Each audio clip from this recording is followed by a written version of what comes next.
Ladies and gentlemen, welcome. Welcome on yet another webinar of the Prague Center for Middle East Relations of Severo Institute. The topic we are going to cover today is going to be Lebanon. I came up with a title, Talking Lebanese Crisis. Is there a way out this time? It made me thinking because we are hearing about various crises and issues Lebanon has been facing over the past years. Some of them are quite often identified as chronic issues that are dragging on, that sufficient reforms were not made, that the political process is still paralyzed, has its issues, has its problems. Now we had periodic protests since 2019 that, from my perspective, were mainly motivated, or one of the main underlying factors was actually poor economic performance in Lebanon, economic hardship. Then we had, of course, also the Beirut port explosion, another unfortunate event. Then we had the collapse of banking system in Lebanon. We also had a monetary crisis. The Lebanese pound plummeted considerably. So now we are at the point that many identify perhaps even as imminent collapse.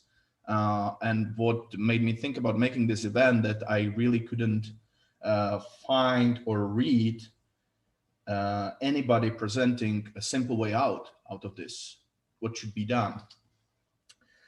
So with me today on this event, I have three distinguished speakers that agreed to talk on this very, very difficult and complex topic. The first speaker we are going to have today is Mai Tamimova. She's currently studying her PhD in anthropology at the University of Oxford. She's focusing on urban violence and politics of Islamism in Lebanon. Specifically, she focuses on the case of Tripoli, where she conducted her fieldwork extensively in 2019-20. And she has over 5 years of policy research experience between Beirut and Florence, where she's currently working as a research associate at the European University Institute for the Libya Initiative. The second speaker we are going to have today is Sami Zarib. He's an economist at the Policy Initiative, which is a Lebanese independent think tank. He holds an MA in public policy from the University of Reading and a BA in economics from the American University of Beirut. His research is mainly focusing on Lebanese politics, political economy, namely international donor conferences, parliamentary elections, and monitoring legislative production and reform. And last but not least, we are going to have Jan Daniel, who is a researcher at the Institute of International Relations in Prague. Yet these days, he is based in Italy. He obtained his PhD in International Relations from the Charles University, where he focused on peacekeeping practices and narratives in southern Lebanon. His research mainly concerns links between international discourses of peace and security, their manifestations in local practices, as well as politics of security in Central Europe and Eastern Mediterranean, in particular Lebanon and Syria. He published on these topics extensively. He also participated in policy-oriented research projects that were done in cooperation with the Czech Foreign Ministry or International Peace Institute. And he has been a visiting researcher at the European University Institute of American University of Beirut. So as you can see, we have speakers that are not only intimately knowledgeable about the topic of Lebanon, but all of them also have, and I think that's crucial for this topic if we are supposed to identify the root causes and a way out, they have extensive background in policy research and seeking policies, how to get out of this conundrum. And Just to make the introduction complete, my name is Tomáš Kavalek. I am a director of the Prague Center for Middle East Relations, and I am your moderator for today. Perhaps I should have started with that. So, ladies and gentlemen, thank you for participating. And without further ado, I will give floor to Mai, please. Okay, thank you very much for having me. I am going to share my screen because I have a PowerPoint presentation. So here we go.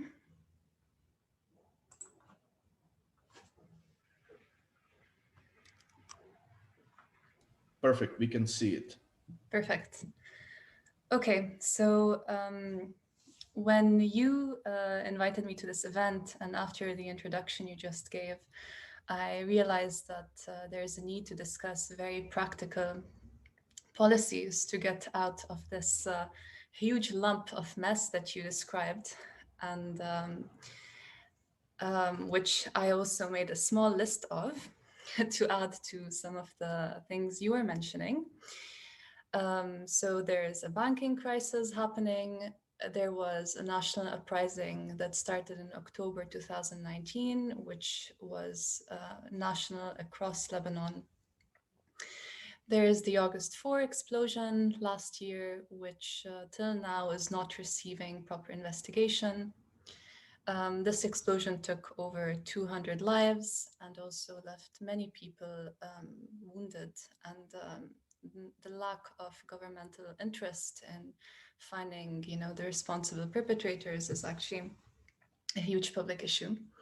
You have more recently an assassination of a popular public intellectual, also without proper investigation. There's increased state repression.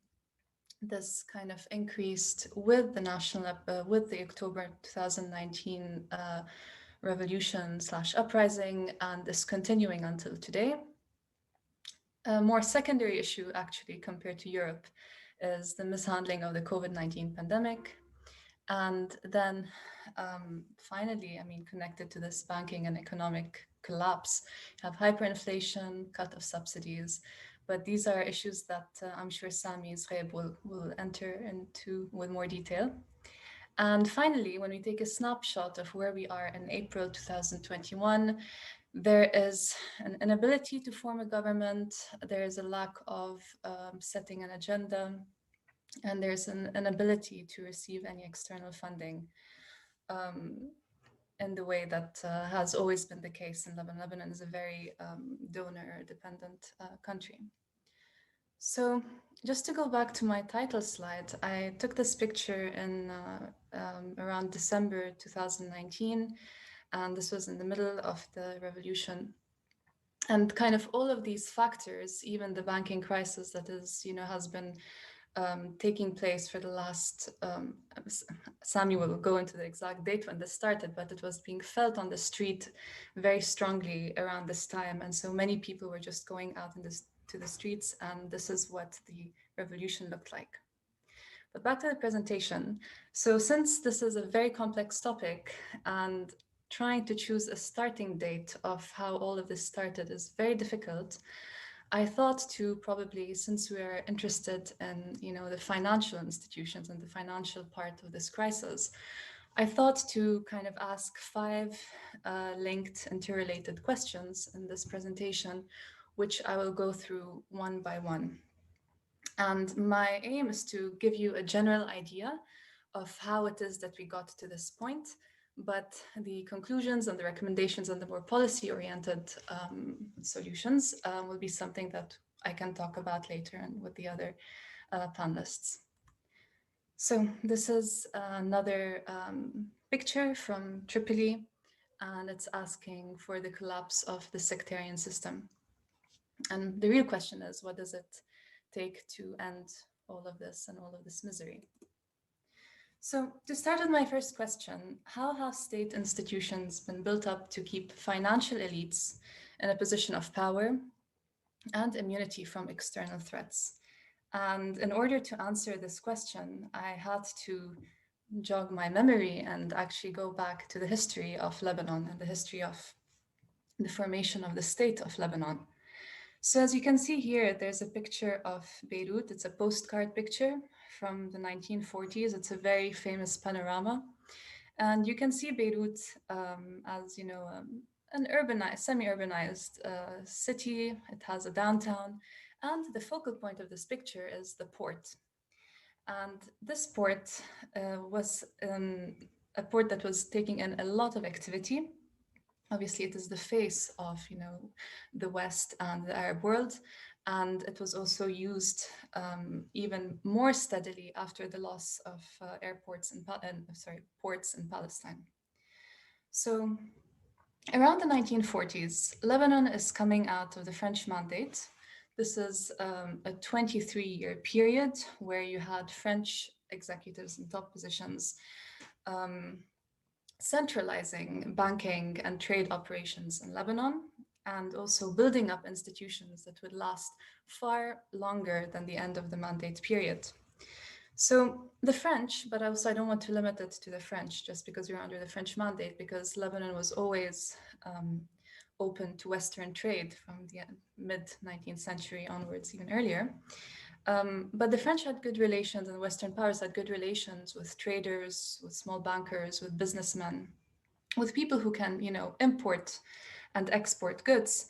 And this all was very important to kind of smoothing the machine of colonialism and occupation. So, the French were relying on a very selected milieu of people who had knowledge in banking and trade. So, when the Lebanese independence was proclaimed in 1943, there was already an established class of Lebanese elites, mostly limited to families, who were businessmen, who were technocrats, who had experience in banking, and also had connections to, foreign capitals, where knowledge was exchanged, where tactics of controlling the financial sector were also shared. And this was very important because these same people who had this knowledge and this expertise became the founders of the modern state of Lebanon. So, part of this legacy, part of these families who were very well integrated into this trade and these businesses, was a favoritism to some families. And we like to think of these things in very sectarian terms, saying that, because the French had very good relations with Christian families, let's take an example of Beirut, that this is why, they rose to be very powerful after the mandate. But it's also true for many other sects. Beirut and other cities were cosmopolitan, and there was a lot of competition between these families. So this competition, this cosmopolitanism made Lebanon, and specifically the port city of Beirut, it made it it created a very interesting mercantile class and a mercantile elite. So after the independence, we entered a period which is often called in literature the Merchant Republic, the 1940s, the 1960s. This was solidified with a national pact that guaranteed Christian-Muslim cooperation on political, but mainly on financial levels. And this stability allowed Lebanon to continue, being kind of the base for a lot of operations between Europe and the Arab world, which I'll get into later. So the most important thing to keep here in mind is that you already have a very knowledgeable kind of elite who are experienced and also who are used to being in financial agreement with each other to keep this machine running and to keep it stable. So this takes me to my second question. So, as I said, this created stability. And stability was very important between the 1940s, 50s, and 60s because compared to the rest of the Arab world, there were waves of nationalization, there was state repression in Iraq and Syria and Egypt. You had a lot of capital flowing out of these countries. You had Palestine, a lot of businesses that were, in Palestine ended up in Beirut. But We often sometimes conflate the idea that all of this money that was poured into Lebanon actually went into the Lebanese system. This is not the case. The issue is that there was already established kind of system that was rerouting this capital and redirecting this capital from the rest of the Arab world, not into Lebanon, but out of Lebanon as well. So what is important here is to keep in mind that there was a very strong banking sector. There was a very strong trade unions, all of these things that are very important for, backdoor operations of this capital flow. And um, so this was even like further, what made this work was a banking secrecy law, which kept all of these operations hidden and not open to the general public or to any investigation.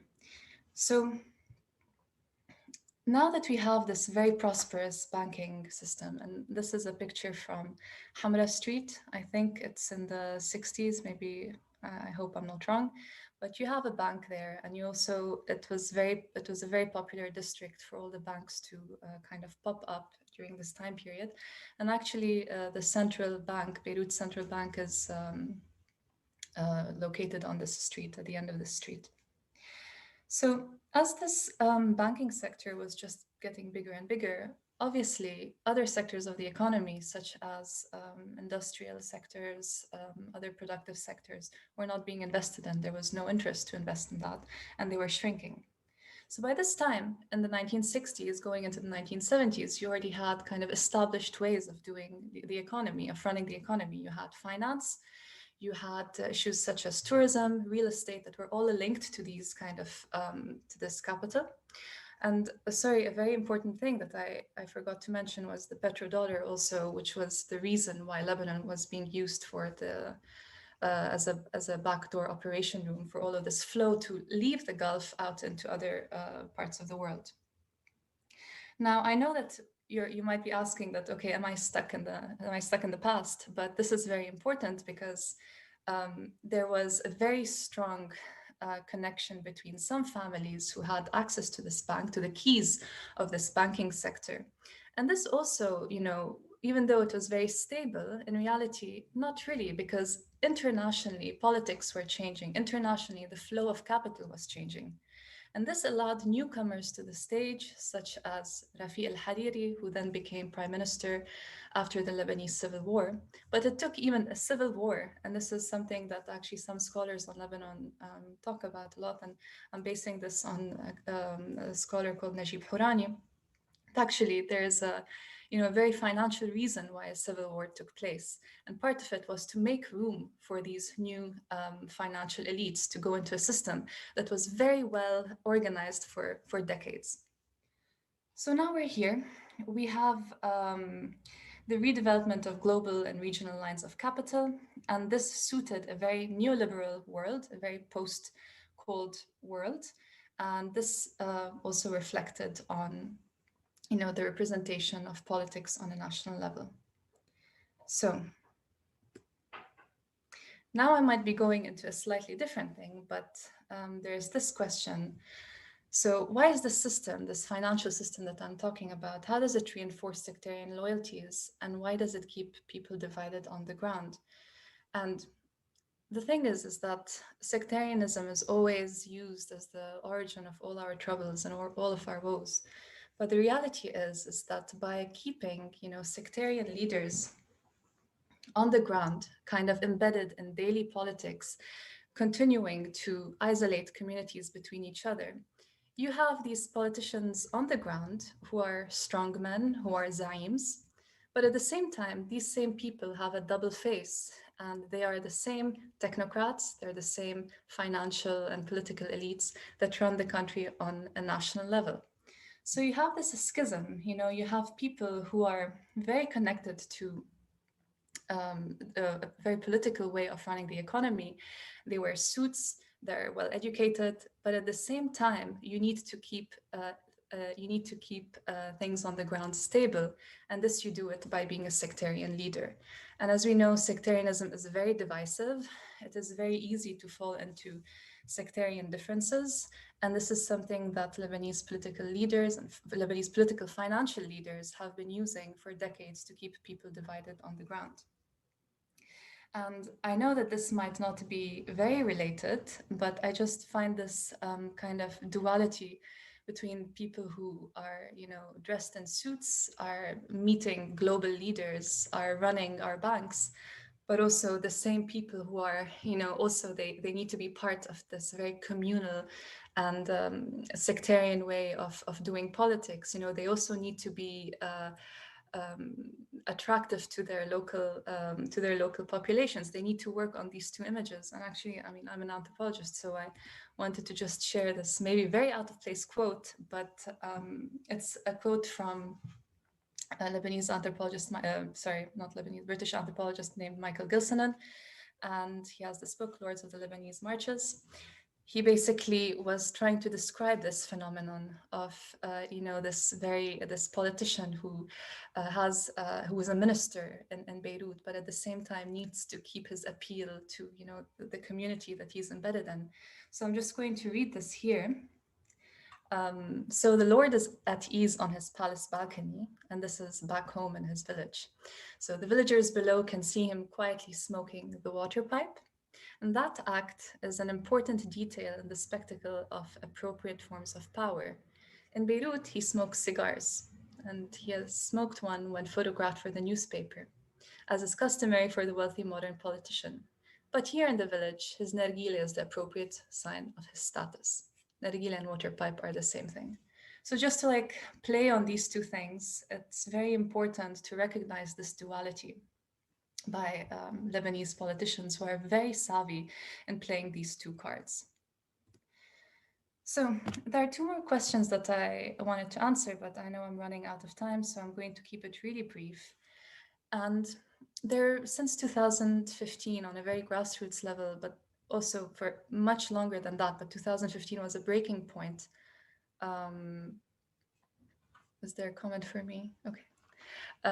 There was this movement to actually bring expertise and technocratic kind of approach to the government, and there were actually political movements running with this agenda.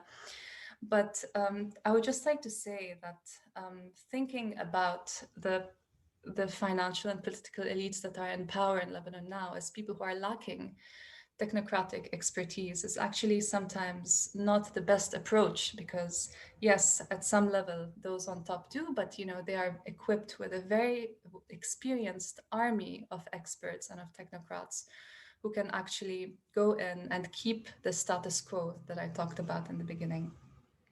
And finally, what are the tools used to erase these grassroots movements? So as I was trying to show you in my first slide, yes, we had a Lebanese uprising. This is not the only thing that is happening. There are things happening on a daily basis that are trying to resist this kind of complete complex, which is sectarian, which is financial, which is economic, which is political, trying to resist it from the bottom up. And these movements are being repressed more and more. There's cooptation, there's infiltration, but there's also resistance. And I'd like to keep this on a positive note and maybe end it here. And yes, I look forward to talking about it later. Thank you. Thank you very much, Mai, for this outline. I already have a couple of questions coming out of that. Speaking of questions, perhaps I should have mentioned that in the beginning. Ladies and gentlemen, if you will have any question on your mind, you can either wait until our participants are going to finish their contributions, then use raise hand function, or just simply drop the question into the chat box. I'm gonna pick it up and ask it for you. Thank you very much. And now, sorry about that. And now, Sami, please, the floor is yours. Thank you, and thank you to everyone in attendance, and thank you, May, for this great presentation. You're definitely a tough act to follow, but I will try my best. Anyways, I don't have slides really. I just thought I'd talk out of on the screen. But what I will be talking about today is going to be focusing more on the financial crisis, really, and the economic crisis that is happening in Lebanon today, sort of going back to the origins of the problem, which are very much interconnected with a lot of what May was saying. It's about the political system in Lebanon and the foundations of it, but also I will be talking about what happened since the financial crisis started in 2019. What has been the international community doing meanwhile, and my personal assessment of that, and at the end probably try to give solutions or propose a way forward, although not a lot of ways forward are clear. Let me start by saying that, just to characterize this problem in Lebanon as a technocratic problem or as a problem that, happened, a financial crisis that occurred, is really not representative of reality. This problem, this crisis has been caused by an intentional collusion between 6 or 7 kleptocrats, oligarchs, technically sectarian leaders, and their kleptocrat and other kleptocrats in the banking sector and in the central bank. And every one of them, and I know this for sure, were very much knowledgeable of what their actions were going to lead to, but they still went away with it because, and I will try to answer the question of why. And anyway, in my opinion, that just generally on the issue of the origins of the problem, the Lebanese political system itself is based on institutionalizing a relationship of client to patron between the people of a sect and their sectarian leader, and this institutional relationship usually requires formal clientelistic channels such as employment in the government, such as giving out and dishing out contracts to contractors that you like. But also at a larger scale, and this is, the most important or the largest form of bribery that has happened, which is the pegging of the currency at the 1,500 Lebanese pound rate for almost 30 years, which is the result, which really is the main cause behind the huge losses that we have in the financial sector today. Institutionalizing this relationship is because these sectarian leaders, and as May was touching upon, really claim their legitimacy from their status as a zaim or as a patron of a sect, and that's it. But at the same time, the power in Lebanon, because of this, power in Lebanon really became a goal in on itself, and no longer meant or became no longer was a means to achieve a goal. It was the goal was to have power, and that's it. Because the legitimacy comes from two places: being the zaim of the people here, and being a stock that other international players can buy. And this happened throughout the past 30 years.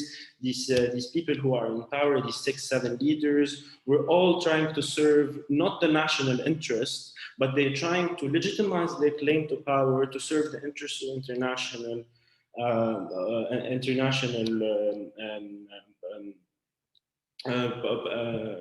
parties outside of Lebanon. So I'm sorry, I'm next to the wonderful Beirut traffic.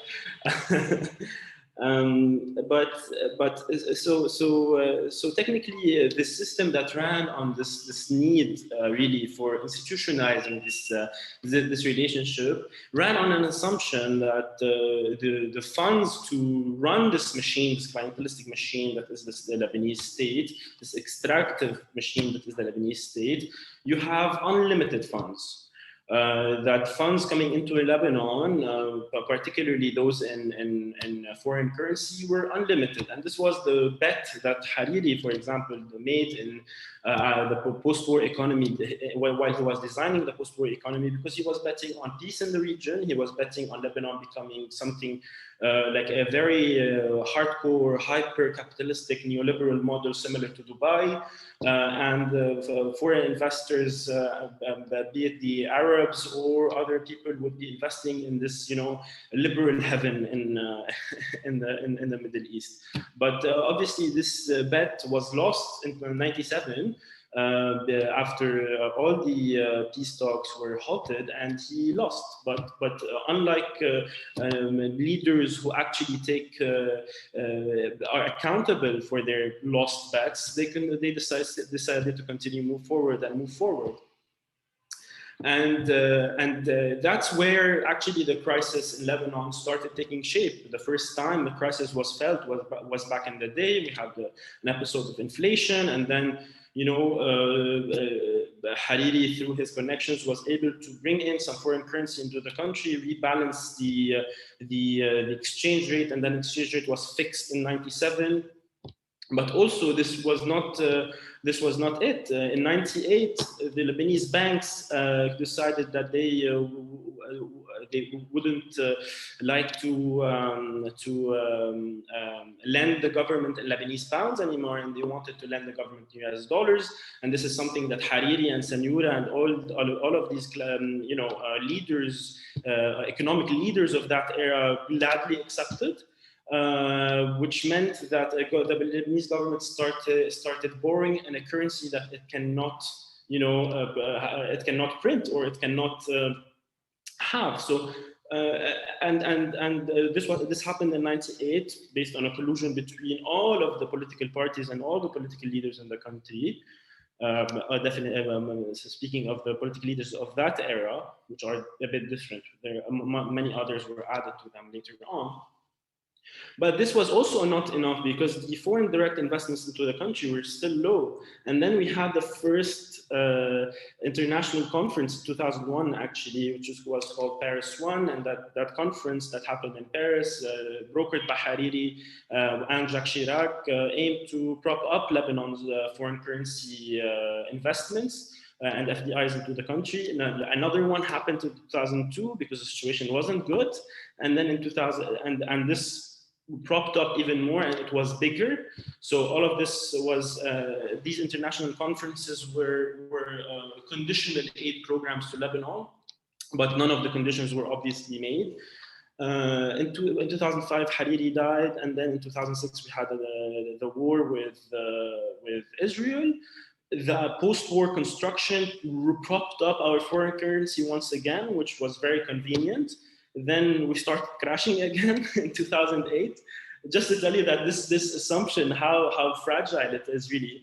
In 2008, we had another episode, and then because the money started drying up, we had another international conference, which was Paris 3. And that gave us another $4 billion and a lot of other investments into the country. And then conveniently, a lot of money came into the country due to the financial crisis, which was happening globally and did not happen in Lebanon, because Lebanon was really sort of insulated, in a sense, being a very small country and having really not a lot of the relationship with the broader international financial markets. So, which is definitely not a good property to have. That means that all of your investments are domestic and you do not have foreign investments. So Lebanese banks did not have foreign investments and hence did not lose anything. All the investments were in Lebanon.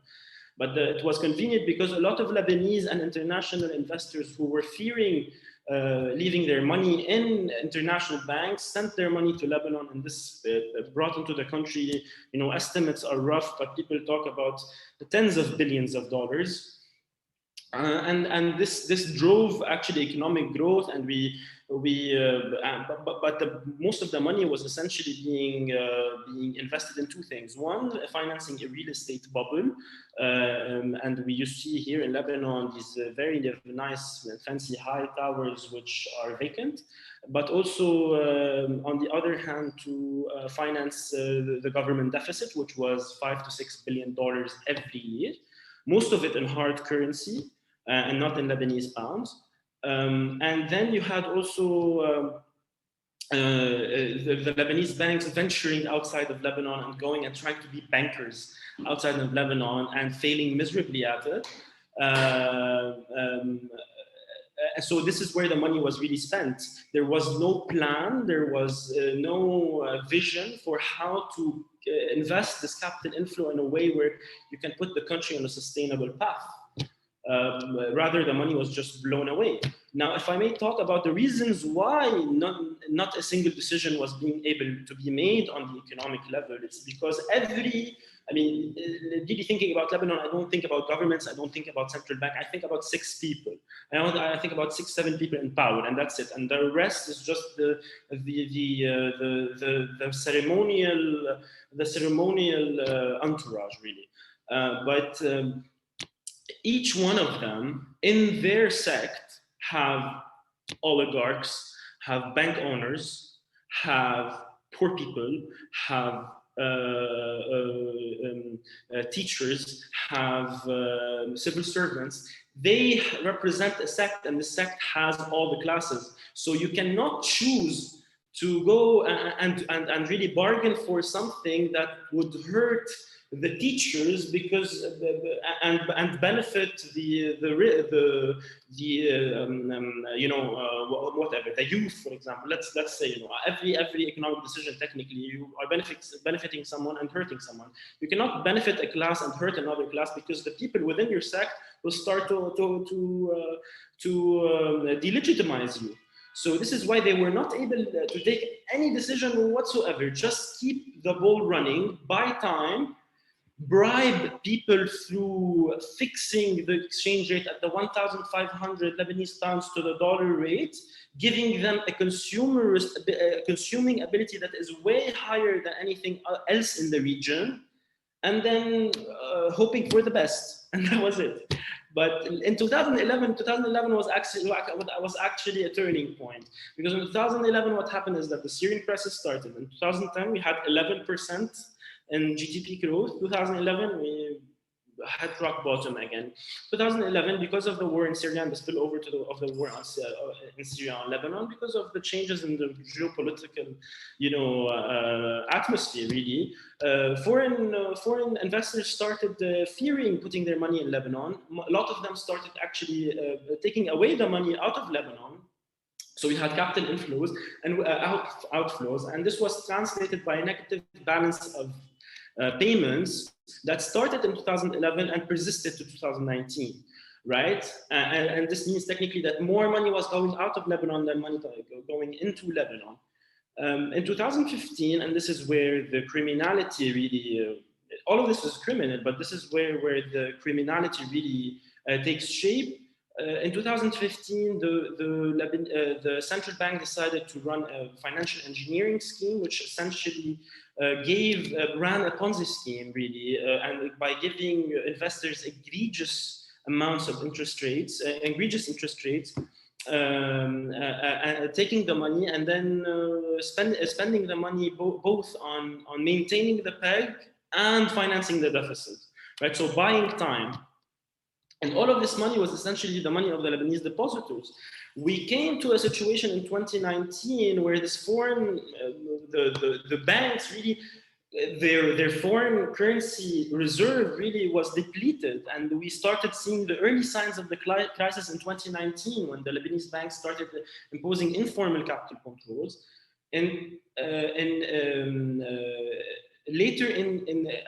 After that, the foreign reserves in the central bank itself started dwindling, and this is when we started seeing the crisis ensue in the summer of 2019, and that's before the October 17 revolution. After the October 17 revolution, the banks took the decision of actually closing off the doors, for setting informal capital controls, and the situation completely collapsed. But to tell you about the criminality even more, the decision was, after this entire situation happened, you would assume, okay, these people have learned the lesson. Now it's time for them to man up and to claim their responsibility. What they did was the complete opposite. What they did is that they dealt with the crisis by throwing the burden of the losses, which are estimated at $100 billion, which is about currently five times the size of the Lebanese economy. They decided to place these losses on the burden of the losses on the people, mainly by quelling, forcing an impoverishment of the people, informal capital controls, thirdly, inflation, and a rise in exchange rate. And this is a policy. This is an intentional policy that is being taken. This is not a lack of policy. The lack of policy is a policy in itself. And they colluded together in 2020, actually, in March of 2020, or I forgot the date, to the six main parties in the country in a parliamentary session decided to completely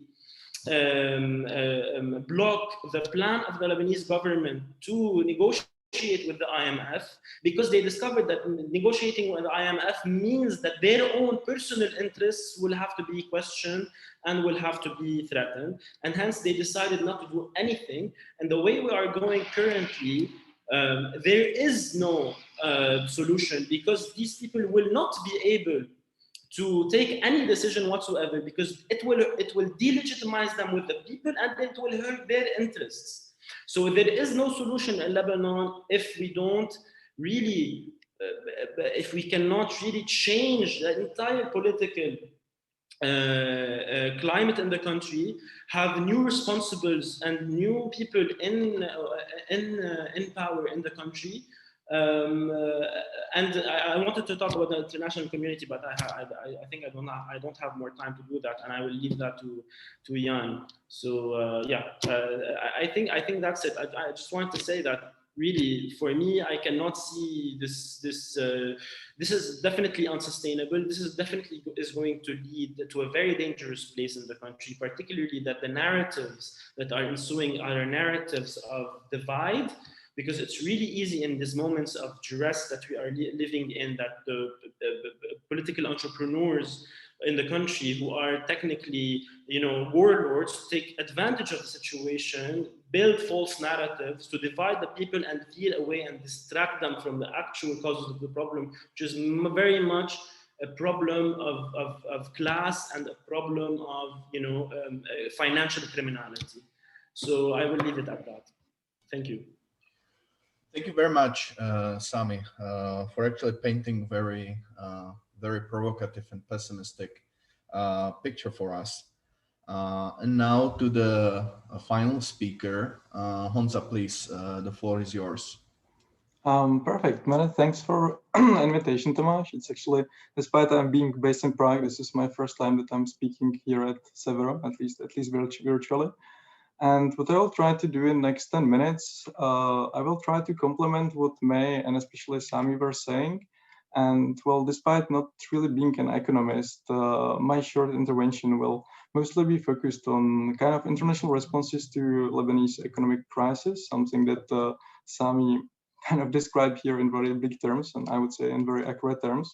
And especially I would like to highlight several instances of negotiations over, let's say, financial aid and financial support to the country, potential, let's say, debt relief or potential support for Lebanese debt, and finally, let's say, support for economic recovery. Basically, what I will focus on specifically, I will say a few words about the negotiations with IMF that Sami sort of got into already a bit. I would try to, let's say a few words about the core ideas of the Macron reform plan and why it didn't succeed, basically because of the reasons that you already heard here from Sami and from May. And finally, I would try to say a few words about, let's say, recent, mostly, let's say, humanitarian initiatives taken by the World Bank and the UN. Right. I guess that Sami already gave an outline of the roots of the crisis, at least on the, let's say, economic side. May already describe the roots of the crisis on a political side. And I guess that for most of the listeners here, there is really no need to remind you about the extent of the economic crisis, but I will just let's say a few numbers. Basically, the Lebanese economy contracted, according to the World Bank, in the last year by more than 25%, and it is estimated that it will fall further by 10% this year. The currency has lost more than 90% of its value. There is about 400% inflation. And according to estimates of the World Bank, more than half of the population is now living below the poverty line, at least according to official numbers. There are shortages of electricity, shortages of gas. As we have already heard, the country has defaulted on its debts, and banks have cut their clients from their dollar deposits. So for ordinary Lebanese, it is kind of even impossible to obtain US dollars from their bank accounts. Well, as you can imagine, the situation is really bleak, and let's say various international organizations as well as European governments repeatedly threats that they are ready to sort of open talks about support and provision of financial aid. Yet they also refuse to support the current political elites. They refuse to support the system that Sami and May described here. And if there is some sort of support, it should be conditioned by domestic reforms that would sort of bring an end to the kind of entangled political and economic system that the other speakers described here already. So basically, all the initiatives that I will be speaking about here are somehow trying to tackle this entanglement of political elites and economic elites.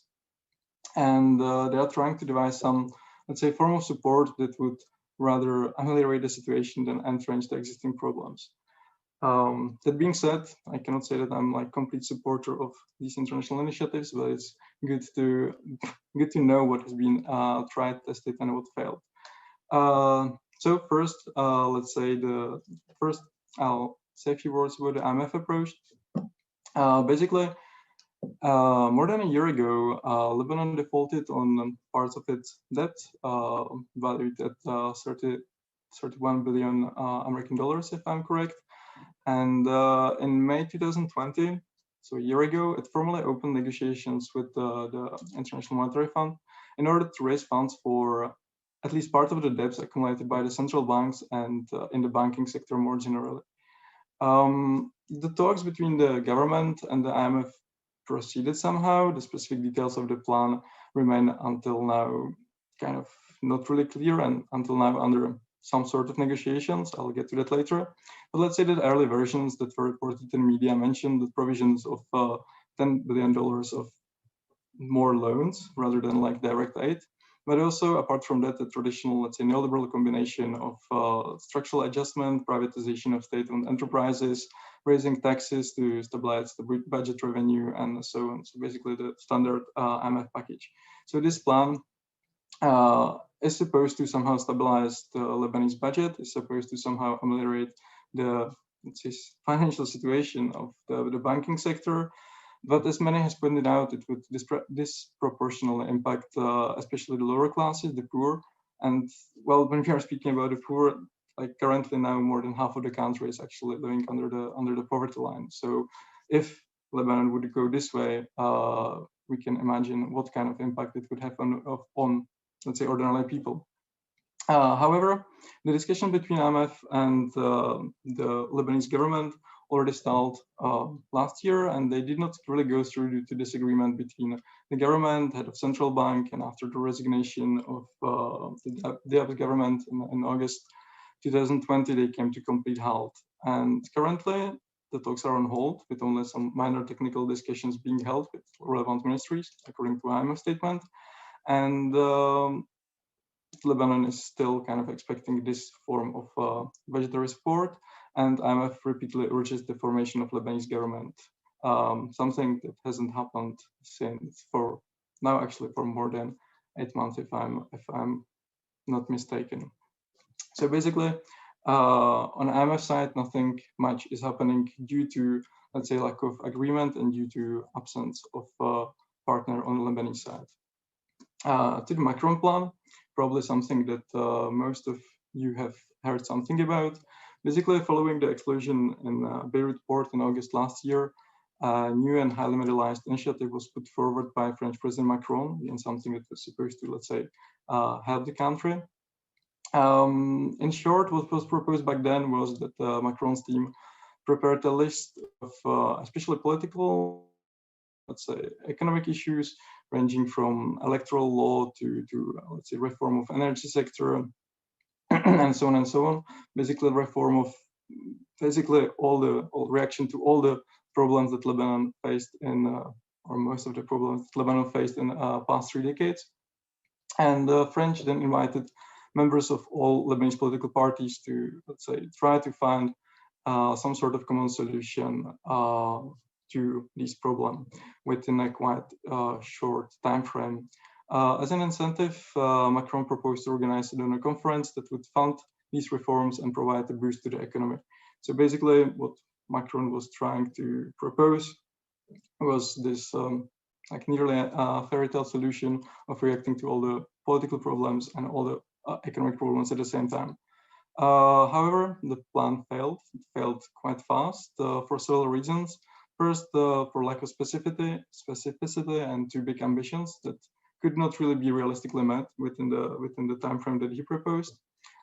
Second, for, let's say, various disagreements between Macron and partly his European partners, but also partly the US administration, partly over inclusion of Hezbollah and other members of let's say, present government, but can get to that in a discussion. And third, also because of what Sami was saying, basically inability of Lebanese political elites to find or to kind of devise some common ground that would basically take them out of their place.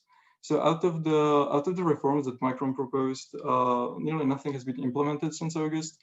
No new government was formed. The energy system, or it's kind of the same as it was. There is no new electoral law. And while Macron still speaks about that this plan is on the table, it's really not probable that we'll go anywhere, I would say.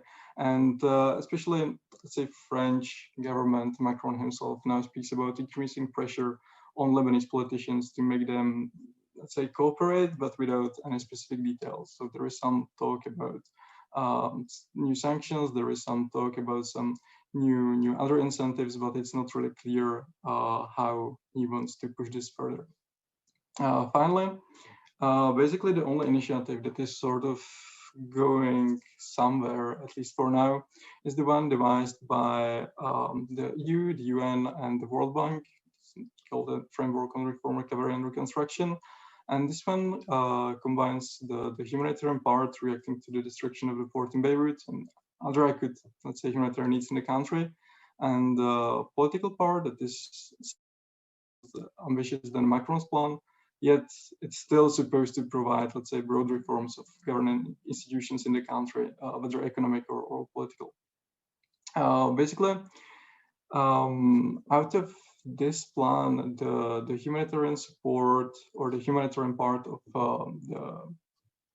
the humanitarian part of this initiative is supposed to go forward in the coming weeks, if I'm not mistaken, and it's supposed to kind of bypass the current Lebanese government and the current Lebanese governing institutions, and it's supposed to be provided directly to Lebanese populations and in US dollars, as as all the initiatives mentioned, as all the organizations mentioned.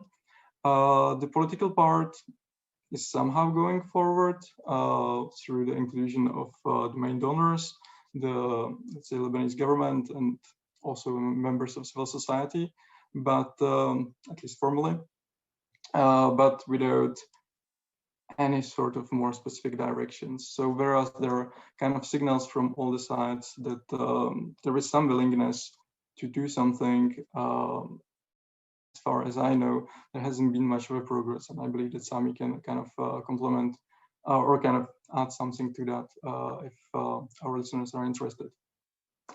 So basically, I would sort of leave it here. There are also, let's say, a number of other smaller ad hoc assistant and ad hoc, let's say, support programs by various donors, whether Western or other countries. But basically, just to conclude, what I try to say here is that there are actually various efforts to raise the funds needed by Lebanon. There are various efforts and various initiatives to kind of provide the funds. However, all of them come with some conditions, and conditions that were not fulfilled on the Lebanese side. Obviously, like all of these programs are coming with their own problems also on the international side.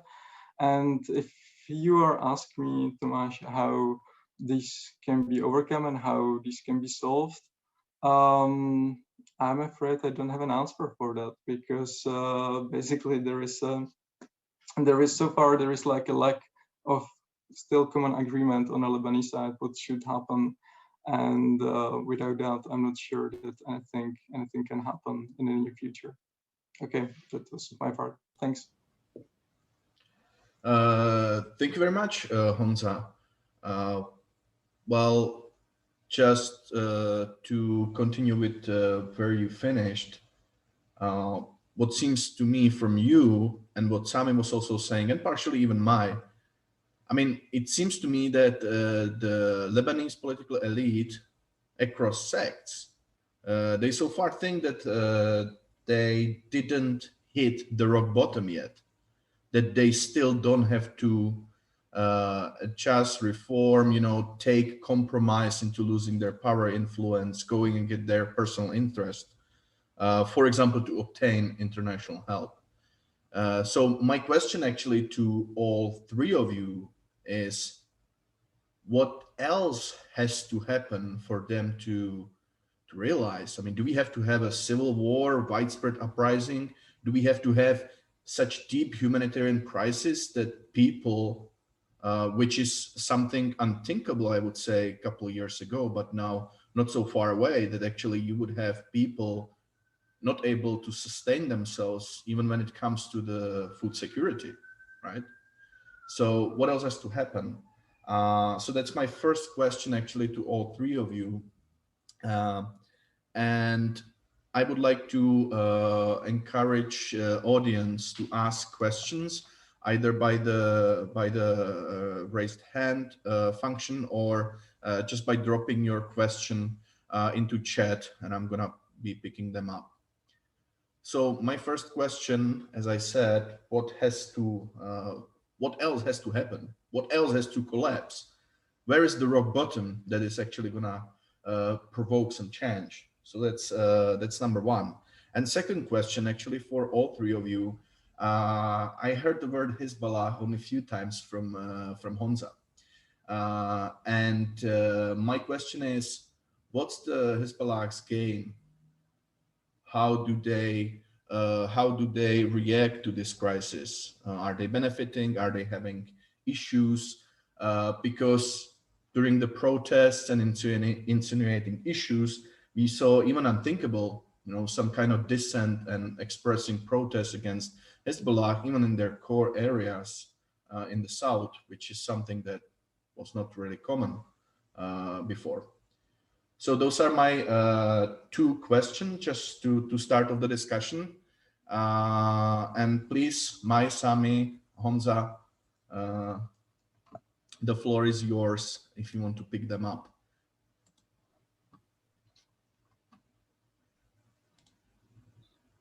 Should I go first? All right. So maybe I'll just take a stab at the first question regarding where is rock bottom. There's no rock bottom, and this is the problem. Like, this can't go on forever. Like the way I think about it is like slow bleed of society, a slow bleed of the economy that is going to spread over the next decade with few injections of, resuscitative tools by the international community to keep things afloat and maintain a sense of dignity. So for me, the next phase will be one of focus on hunting aid, right, from the international community, and they're already doing that with the 3RF.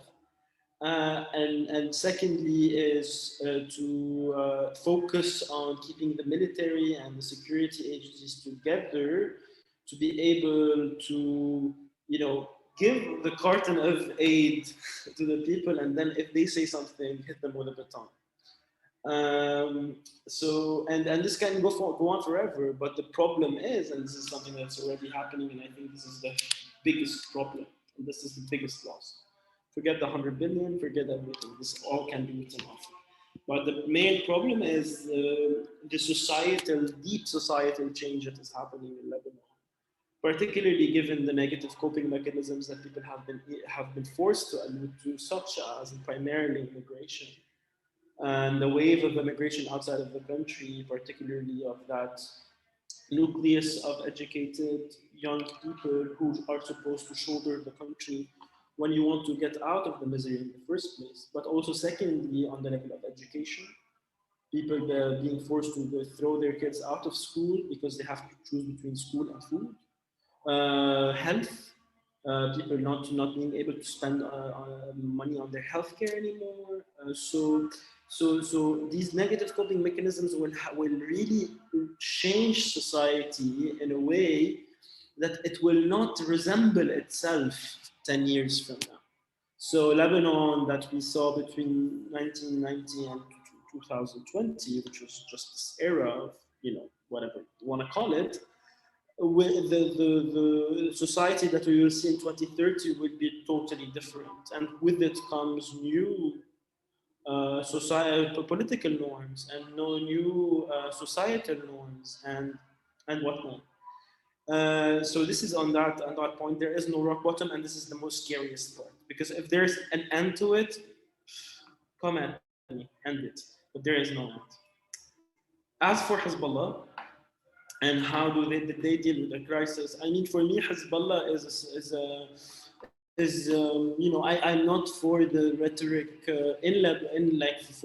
for the people who are with sort of this entire the Hezbollah and Iran movement. I do not subscribe to that, but at the same time, I do not subscribe to the sort of Western diagnosis of the Hezbollah problem. And I think this is something that is best to be diagnosed in Lebanon, because this is such a sensitive topic. Because Hezbollah, at the end of the day, is a representative of around, a third of the country, and it has a lot of legitimacy, given that it has over the years succeeded in defending national causes. There's a lot of debate on this, but I'm just stating the obvious, that it is a widely supported, legitimate Lebanese party. However, Hezbollah discovered in 2005 that in its form as an alternative movement, alternative military movement in the country that has an Islamic and has an ideology that is very much rooted in theology and in the allegiance to a theocratic leadership in Iran, that it does need to enter the Lebanese political system to be able to legitimize its hold on power, its possession of arms, and hence it became exactly the same as the Hariris. It became exactly the same as the Jumblas, the Bidis. It functions within the same norms, I think. However, what is characteristic about Hezbollah is that it also has a huge alternative institutions, right? When we're talking about this formal clientelistic relationship, it is formal for Hezbollah as well, through the state, but also through non-state actors, such as their own institutions and whatnot. So Hezbollah really, without this system, cannot exist in its current form. And it realizes that. So Hezbollah, this is why Hezbollah was the main defendant of the system when the system was shaken in October 17. And this was why Hezbollah, like a fierce opponent of Hariri throughout the years, and they have been, they allegedly killed the guy. Now we want Saad Hariri to become prime minister. because Sam Hariri symbolizes the system. They do not want the system to collapse because outside of the system, Hezbollah in its current form cannot exist. So obviously Hezbollah, like other parties, do not have local a local agenda. It has a very Shia-centric agenda or supporter-centric agenda, and they have been doing a lot of work with their communities, trying to sort of offer assistance and offer supermarkets, build their own supermarkets, and being selling products at half the price of the products outside of these supermarkets.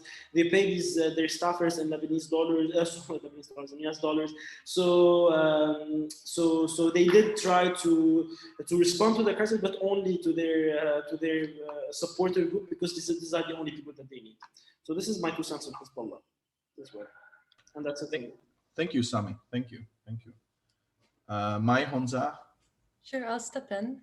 Perfect. Just to follow up on Sami's comments on Hezbollah, I mean, like, Hezbollah is a very integrated political actor and part of those 6-7 kleptocrats that Sami was mentioning at the beginning of his presentation.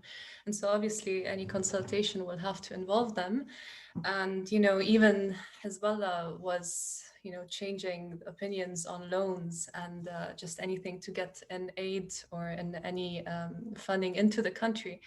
And the thing is about Lebanon, it is such spoiled child of the international community, where it is used to receiving aid, which Sami was mentioning, from Paris 1 to Paris 4, but also the sense, this is on a institutional sense, but to be very honest, it's also in a very societal sense.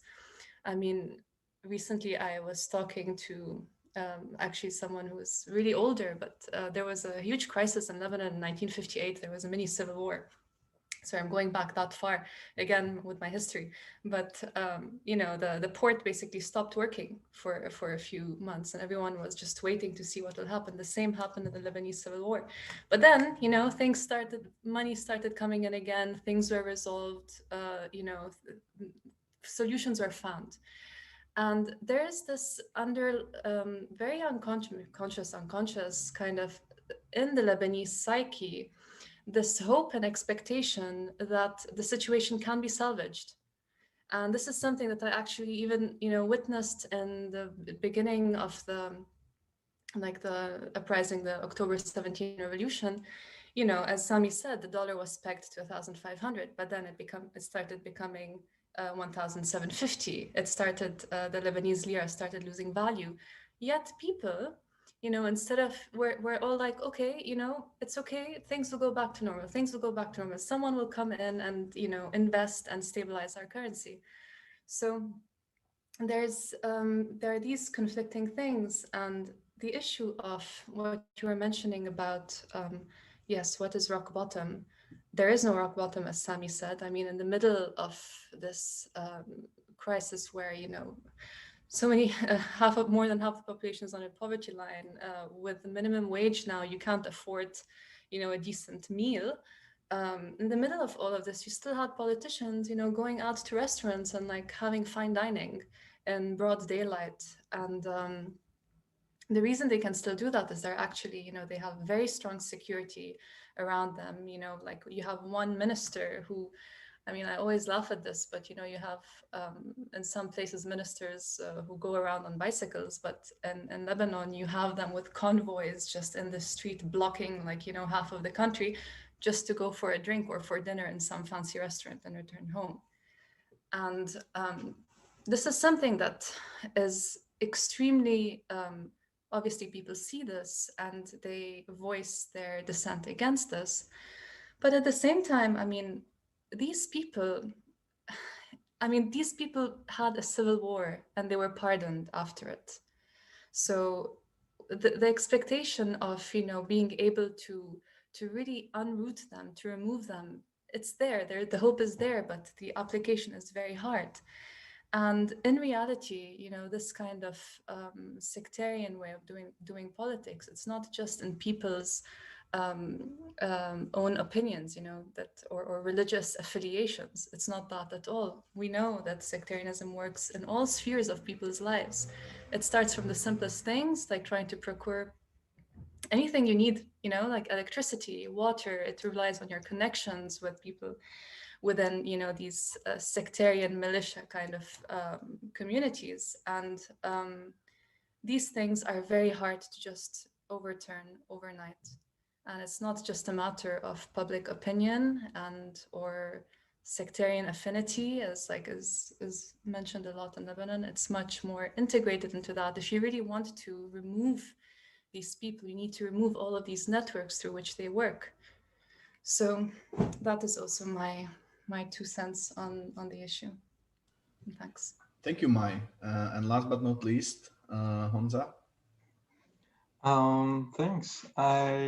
Yeah, it's difficult to add something to that.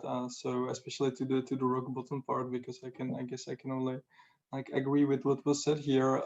Basically, there is some rock bottom. Yeah, it was already as you already heard, there is like a poverty for like white population, but still kind of luxury lifestyle for many people. So what does the rock bottom then means?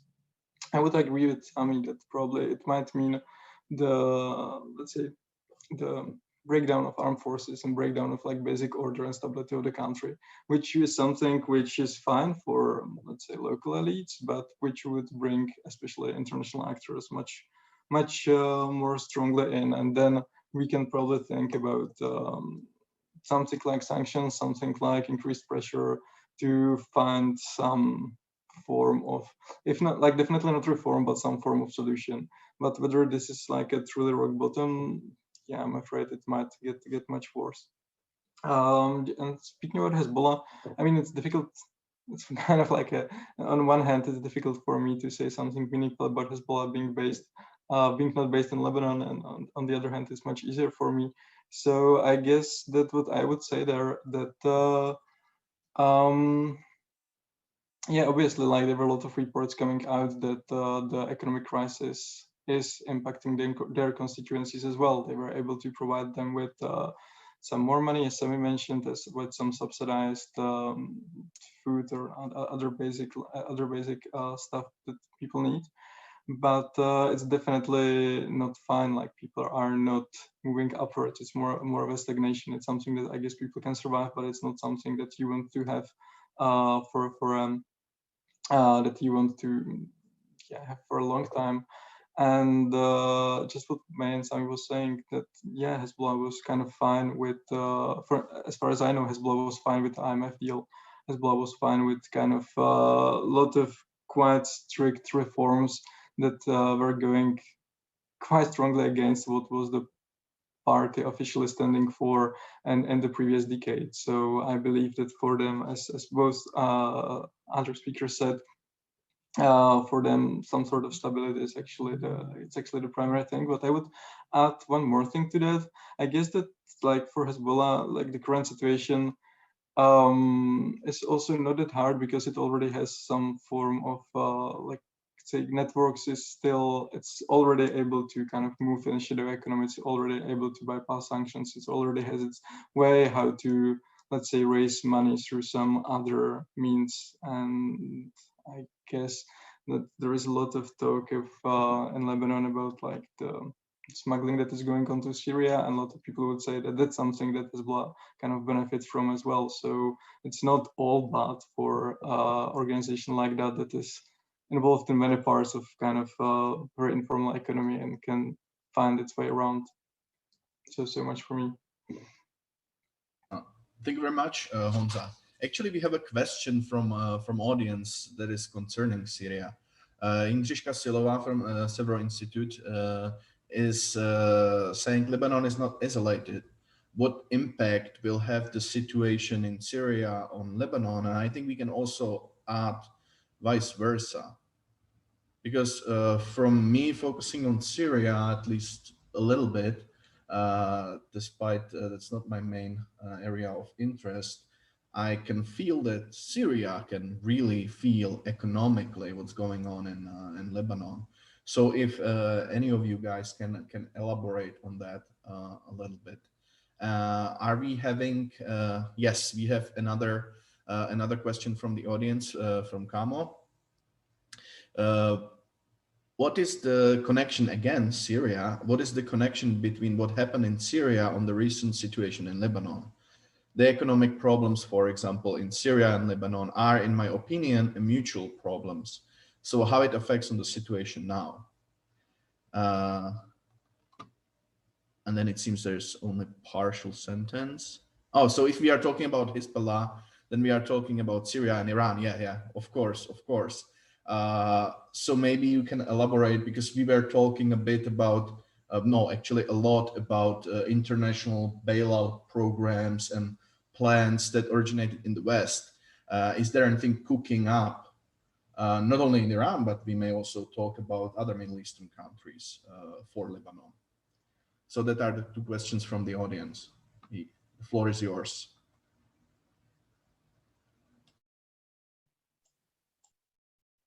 Jan, please go ahead. All right, I'll say just a few words and then give floor to you, Sami. But anyways, yeah, definitely, like the two countries are like closely connected when it comes to economy. So like we were speaking a lot about economic crisis in Lebanon, but there is a similar, if not even worse, economic crisis going on in Syria. Even when we are speaking about, let's say, the rate of inflation and about like the breakdown of the whole economy.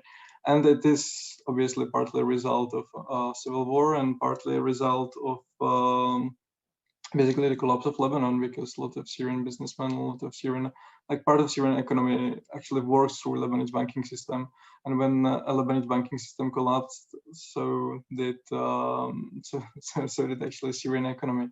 So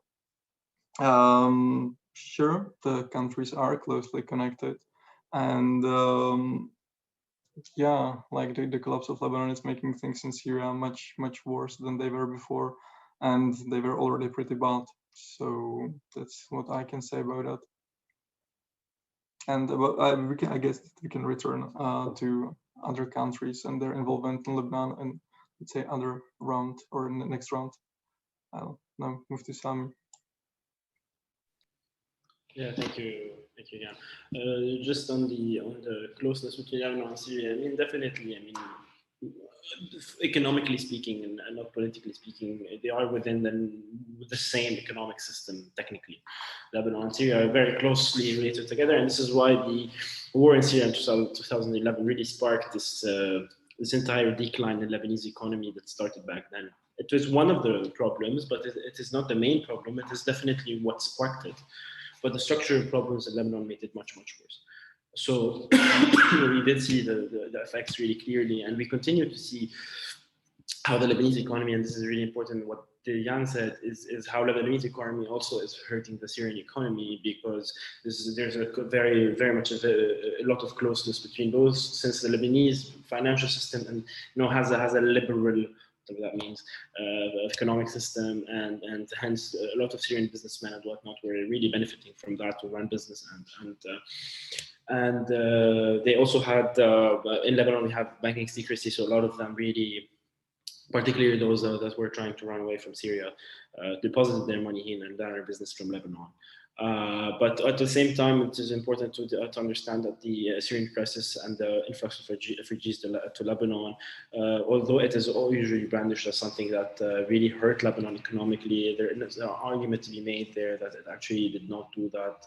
At the contrary, if we're measuring economic performance in Lebanon through the inflow of foreign capital into the country, which is this is the model that we were running on, the Syrian crisis really benefited Lebanon in that sense, because a lot of aid was coming into Lebanon to the Syrian refugees here. So this is not a rhetoric I mean, this is the rhetoric is only brandished by xenophobic Lebanese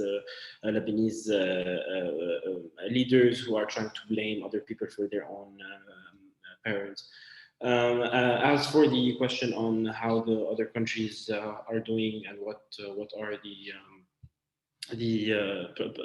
initiatives from the east, because at some point in the country where, like, it's really ludicrous for me, like, you are in a moment where people are dying of hunger, and then let's discuss east versus west. I mean, let's go back to 2020. Anyways, the Hezbollah's main slogan to navigate the crisis is "Head East," and whatever the hell that means. So I'm sorry to have said what the hell, but really, it's really funny because, and you have this rhetoric here, and this is where I'm talking about this, how these moments can be taken advantage of by political entrepreneurs, and this is happening today, and building this false narrative. And one of the narratives is that the problem is that there's an embargo by the West on Lebanon, and hence we have to head east. This is not true, but also there is on the flip side, there is another narrative that says there is an embargo on Lebanon, or the Hezbollah and Iran and this entire existence of Hezbollah in Lebanon is the main reason why the Khalijis no longer put their money in Lebanon. This is the root cause of the problem, and hence we need to get rid of Hezbollah. So these are two rhetorics that are splitting the country currently into two, really like pretty dichotomous. And this is what I'm saying. And this is the public debate today in Lebanon. You open TV and this is what people are talking about. Whereas the main problem is that there's $100 billion that were stolen. There are people still smoking cigars and enjoying their wealth. So yeah, that's it for me. Thank you, Sami. Mai, do you want to weigh in? I don't know if I have much to add about this, but I guess also like taking geopolitics into consideration, there's a lot of uncertainty. There's a lot of huge actors who are moving around. And I also think this uncertainty is reflecting on the Lebanese national scene with all of these deals that every day on the news you have, politicians visiting capitals abroad, you have ambassadors trying to meet. So there's something happening that is very uncertain and is not being really communicated, at least, I don't see it. But when it comes to economic hardship, obviously Lebanon and Syria are very connected, and the economic situation in Syria is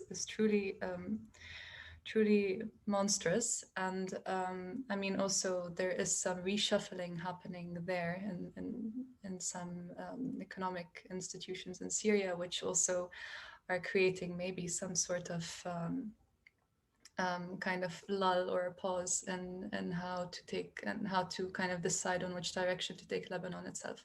But I'm not an international relations expert, and these are kind of observations that I have. Thank you, Mai. I would maybe just like add two things to this kind of regional thing, if I still may, Tomasz. Sure you can. Perfect. No, actually I found like really interesting what Sami was saying and Mai was saying, because what I kind of find a bit, or why I'm like kind of hesitant to answer this question, because there is always a lot of talk about some like foreign capital coming in. There is a lot of talk about like investments from China coming into Tripoli, about investments from Turkey coming into north of Lebanon, and so on and so on.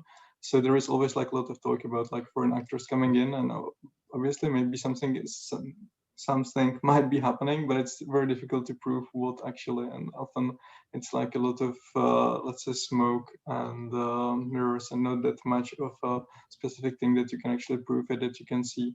What I found, like what is kind of interesting about what May was saying, that obviously like Lebanese politicians are going to Moscow, they are going to Gulf and so on. But so far we really haven't seen that many like direct investments or like a lot of new money coming in, and for some ways it's kind of surprising for me. But and again, like I would be happy if Sami or May can kind of correct me on this, but so far I haven't seen like anything very significant happening on this front. And actually the same for Iran, like there might have been like some support when it comes definitely to Hezbollah, some support when it comes to like a petrol or whatever, but not much more than that, I guess. Thank you, Honza. We have another question from the audience. Mohammed is noting, if I understand correctly, please, Mohammed, if I do not say the question right, please correct me. Much of the crisis in Lebanon would He's arguing traditionally go or lead, I would say, to growing nationalism or nationalist discourses. And he's concluding that in Lebanon, you don't really see nationalist discourses that much. What is actually stopping from these nationalist sentiments from taking off? And that's it. That's the one question for this round. So, if I may start with this, I mean, nationalism, the way it is understood, like nowadays in Europe and elsewhere, isn't the case for Lebanon. Lebanon did have nationalism and still does, but it's very sect connected. And actually, there's a famous historian called Kamal Salibi who has written of Lebanon as a house with many mansions, which means that you have several communities, each of which have their own affiliation. But this is not seen as nationalism in a polarizing sense where you have, the same way you would see it in Europe. So there is, I mean, we often substitute the word nationalism with sectarianism in Lebanon. And I mean, this is also something that's very instrumental. It goes up and down, with the waves. And to be very honest, I'm not sure how strong sectarianism is right now. I think people are very aware. Sorry? Very much so. Very much so. But the thing is that, as I was making in a point before, is that, these things are very connected to the way people live their daily lives, from access to housing, to access to healthcare, to access to jobs, to these kind of things.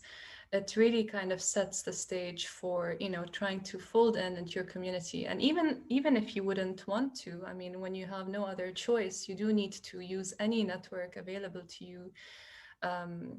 And this is also often done with duress from sectarian leaders that leave no other option available. And so this kind of idea of nationalism, I mean, if we go back to the Lebanese Civil War, you can say that, there was Lebanese Christian nationalism, for making Lebanon a Christian country. But actually nowadays also, our president uses, and his political party also uses very strong Christian national symbols, but it isn't related to, race or ethnicity, and it's related to more sectarian communities. Thanks. Thank you, Mai. Sami, Honza, do you want to weigh in as well on this question?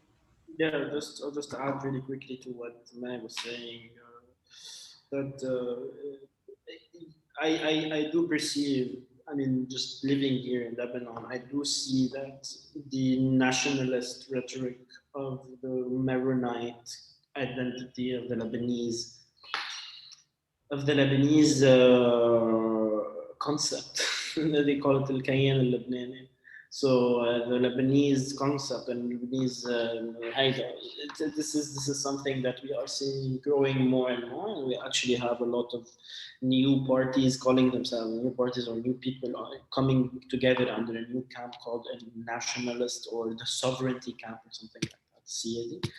And also we saw that the patriarch, the Maronite patriarch, who is representative of this entire, the head of this entire rhetoric, and his proposition for Lebanon to solve the Lebanese crisis is to guarantee the neutrality of Lebanon through the UN, such as and they follow a Swiss model, and then also on the other hand to internationalize the Lebanese problem as if it is not internationalized.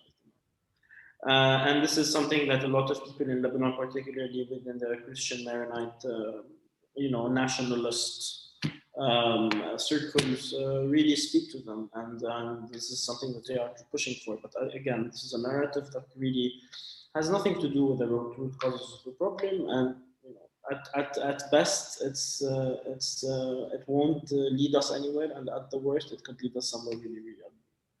So yeah. Thank you very much. Honza, do you want to add something? Okay, so our time is coming to an end. So I have just one final request for all three of you guys. If you can, I know it's hard, and you said it's not easy. If you can give some policy recommendations, doesn't have to be anything comprehensive. Let's say 1, 2 steps that are realistic that you think can help out of this bleak situation that you painted for us today.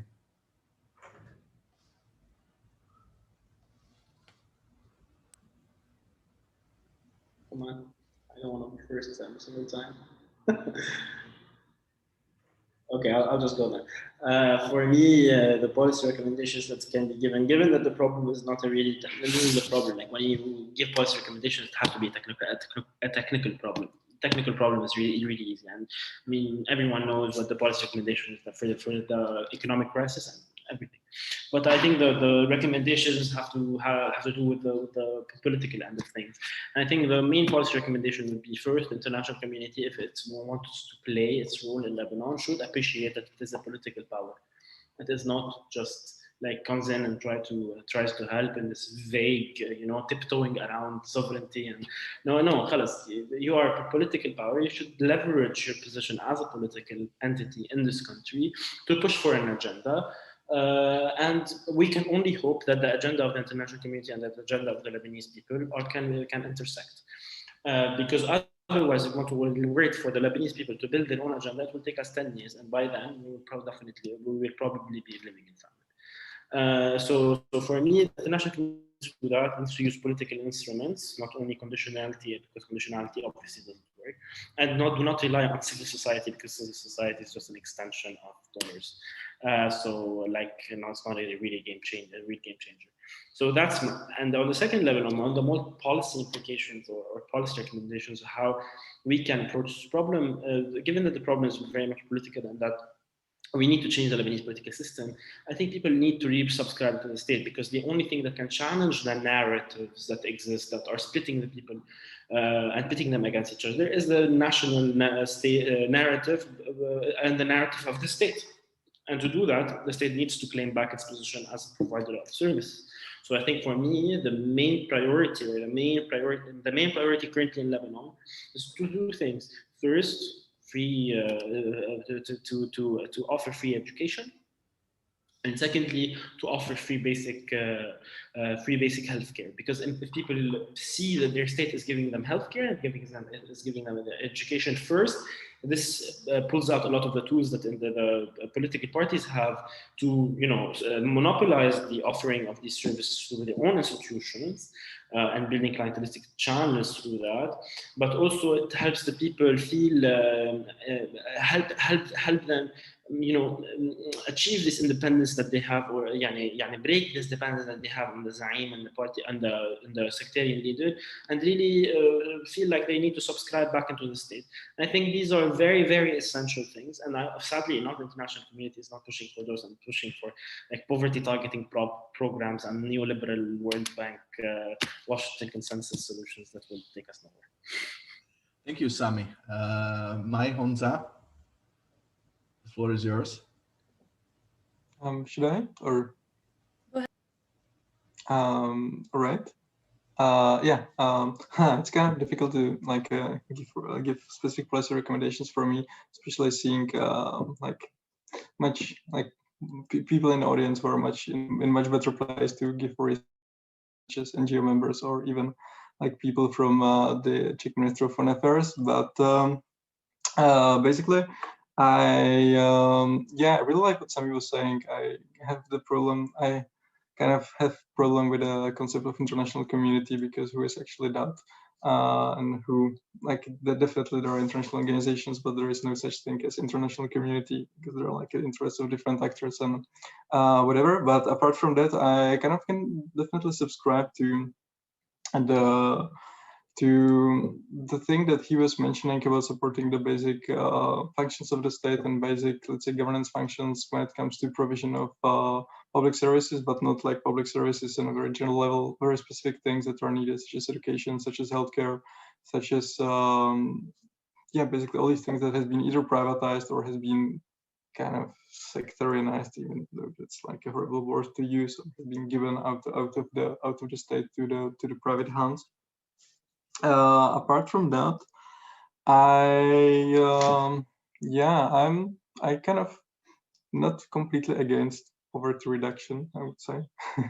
I would say that definitely I understand that it's not the only thing that can the international community or international organizations doing. It's definitely not a goal in itself, but it's something where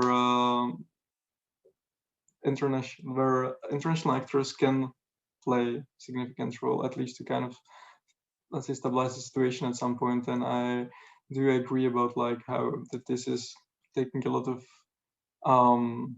agency out of local actors. This is kind of creating new inequalities and whatever. But at some point, it's something which is kind of needed in many contexts. And that being said, I would say that if there is a specific policy recommendations, the whole Lebanese collapse should also not lead the international community or donors to forget all the other things that are happening in Lebanon, such as the refugee crisis, the Palestinian refugees, and so on, which is something where I think that the poverty reduction and basic like humanitarian aid is still needed and still will be needed for quite a long time, I'm afraid. So, so much for me. Thank you, Honza. And now, Mai, the floor is yours. Mai, can you unmute yourself? Now, I was saying I completely agree with these very need for these very immediate solutions and approaches from above. But I also think on the long term, there is a need to create really a new social contract between Lebanese people and who they are and what represents them and what basically encapsulates them, if it's the state or whatever it is. But there needs to be a social contract that everyone agrees upon. And there needs to be an active undermining of this clientelistic system that has penetrated every aspect of Lebanese existence, starting from, banks to work to everything basically. And this is really done through, organizing. I mean, even things like having labor unions in Lebanon, it's a sectarian business. Things like this are extremely important to have a foundation of a social contract between who you are and what you're choosing to represent you. And I mean, we also need to go beyond this, expression of like, Lebanese people are so resilient, they can handle, civil war after civil war after all of these crises. And, we're much more than like a manouche and a cedar tree. The basis of our social contract needs to be an agenda of who we are and what we stand for. This is a very optimistic, long-term kind of approach, but I mean, it is needed eventually. Okay, so our time has come to an end.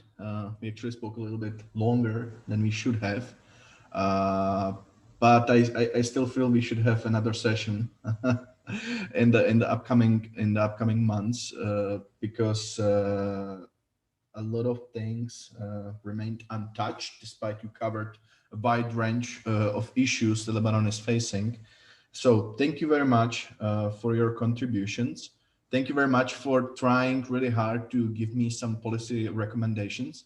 It's always nice to have some results out of such events, something you can really jot down on the paper, have something specific. I also would like to thank audience for staying with us a little bit longer, for participating in the discussion. And I hope we are going to see each other soon, hopefully in person. And if not, at least at another webinar organized by the Prague Center for Middle East Relations of Severo Institute. So thank you very much and have a nice evening.